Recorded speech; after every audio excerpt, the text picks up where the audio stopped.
Magandang umaga mga kahuan, narito na ang ulat panahon today.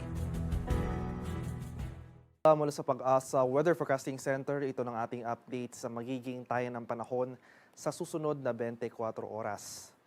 Kahapon ay opisyal lang ang dineklara ng Pag-asa ang pagtatapos ng Northeast Monsoon Season. Kaakibat nito, ang patuloy o yung epekto naman ng easterlies o yung mainit na hangin galing sa Karakatang Pasipiko sa malaking bahagi ng ating bansa sa mga susunod na araw.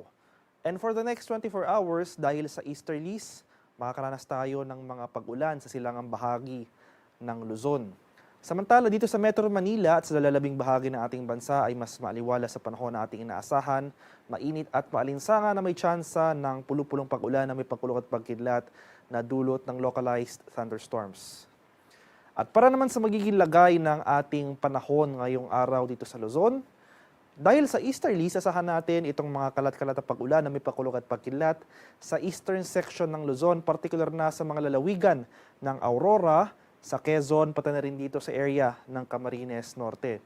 Ngayong madaling araw pa lamang may mga pag-ulan na tayong naobserbahan sa ilang areas ng Calabarzon, pati na rin dito sa Bicol Region. Panandalian lamang yung mga pag-ulan na ito at bago sumapit ang tanghali, inaasahan natin na mas magiging maaliwalas na ang ating panahon. Ngunit pagsapit ng hapon hanggang sa gabi, magdala pa rin tayo ng payong dahil posibleng pa rin nating maranasan yung tsansa ng afternoon rain showers or localized thunderstorms. At sa bahagi naman ng Palawan, sa Visayas at sa Mindanao, generally fair weather conditions rin ating inaasahan, mainit at maalinsang ang panahon.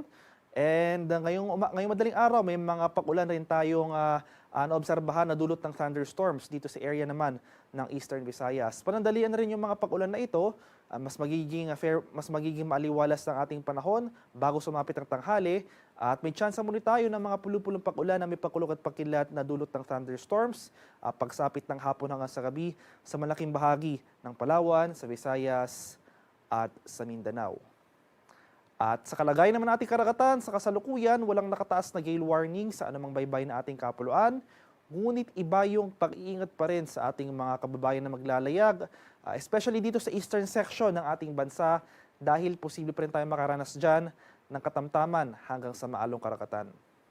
Ang haring araw dito sa Kamanilaan ay sisikat mamayang 5:58 ng umaga at tulubog naman mamaya sa 6:07 ng hapon.